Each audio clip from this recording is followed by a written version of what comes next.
Bonjour à tous. Aujourd'hui, on va parler de ces entreprises qui versent des dividendes de manière fiable depuis des décennies et qui les augmentent régulièrement. On les appelle les aristocrates et les rois du dividende. Ce ne sont pas juste des surnoms qui claquent, ce sont des entreprises solides, avec une vraie réputation et une longue histoire. On va voir ensemble qui elles sont, ce qui les rend spéciales et pourquoi elles attirent tant les investisseurs. Reste jusqu'au bout, tu apprendras comment éviter les erreurs classiques quand tu choisis des actions à dividendes et comment ne pas te faire piéger par des rendements trop beaux pour être vrais. Pense à liker et à t'abonner pour soutenir la chaîne.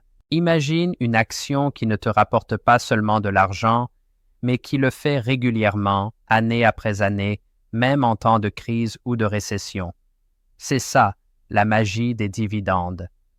C'est une part des bénéfices qu'une entreprise reverse à ses actionnaires. Un peu comme une récompense pour ta confiance et ta participation.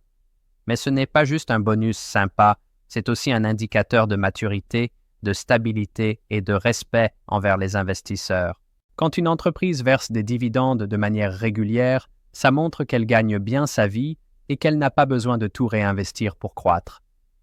Elle peut se permettre de partager ses profits sans sacrifier son développement. C'est super intéressant pour celles et ceux qui cherchent des revenus passifs. Mais attention, tous les dividendes ne se valent pas.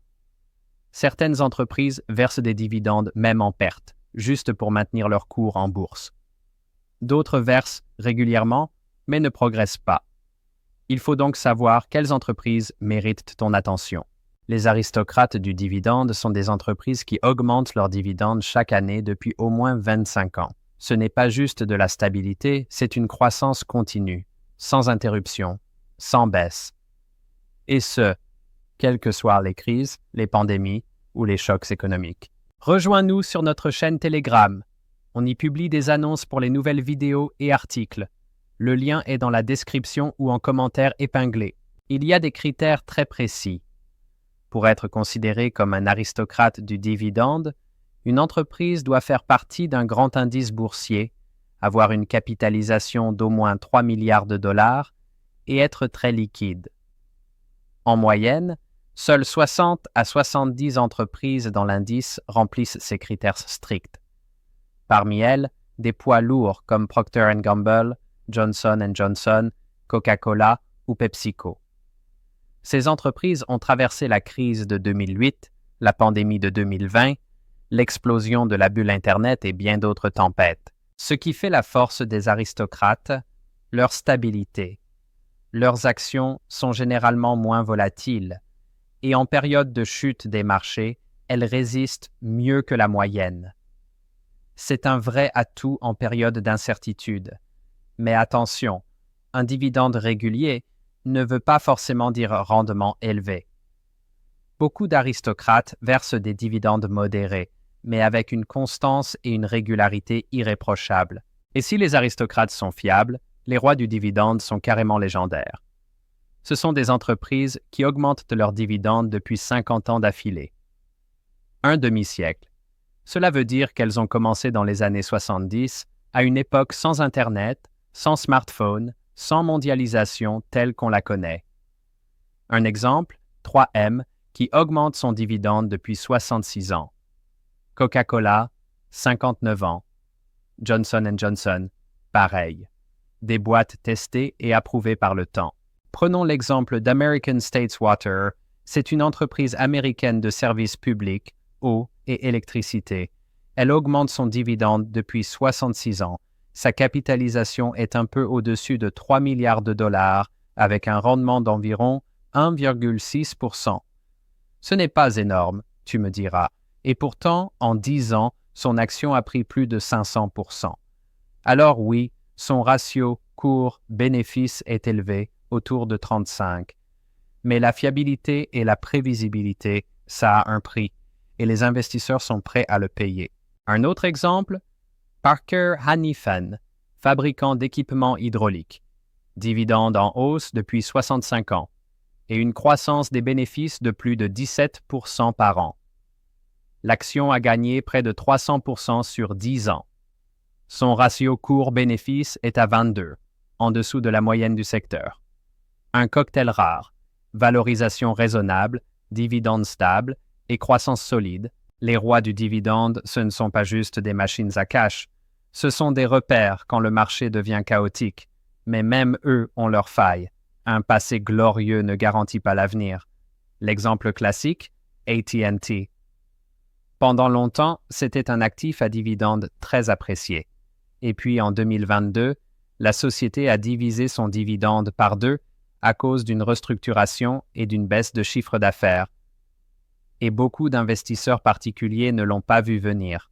Pour éviter ce genre de surprise, il faut analyser les fondamentaux.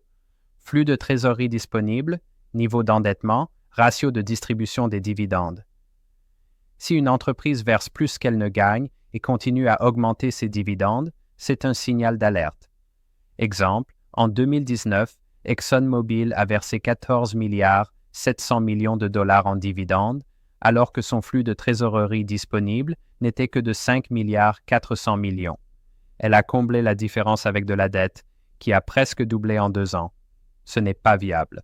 C'est pour ça que le ratio dette nette sur EBITDA est si important. L'EBITDA, c'est le bénéfice avant intérêts, impôts et amortissements.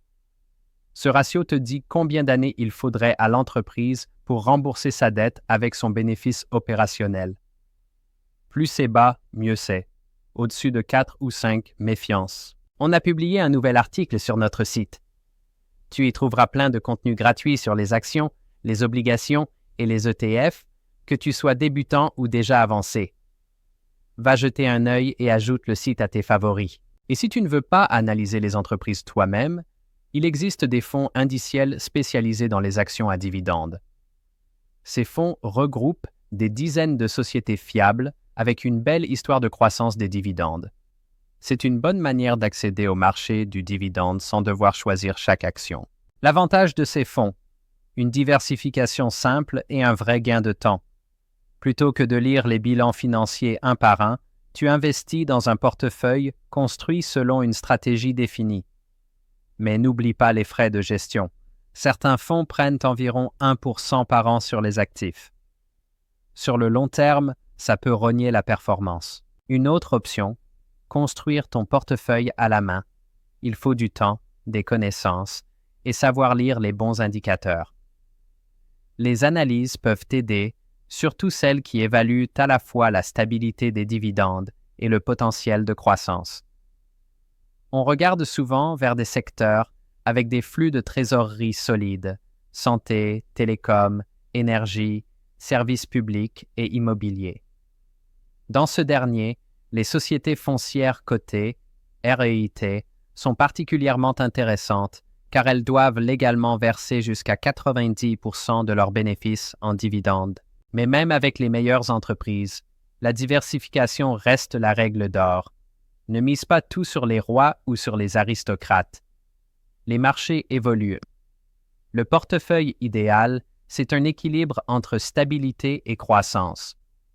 Les investisseurs expérimentés répartissent leurs actifs entre secteurs, régions et stratégies. Certains mettent 20% dans les actions à dividendes, 80% dans les obligations. D'autres font l'inverse. Tout dépend de tes objectifs, ton horizon d'investissement et ton appétit pour le risque. Et pour finir, n'oublie pas que les dividendes ne sont qu'un outil parmi d'autres. Ce n'est pas une garantie de gain. C'est un élément de ta stratégie. Seuls ceux qui combinent analyse fondamentale, compréhension des marchés et vision long terme réussissent vraiment.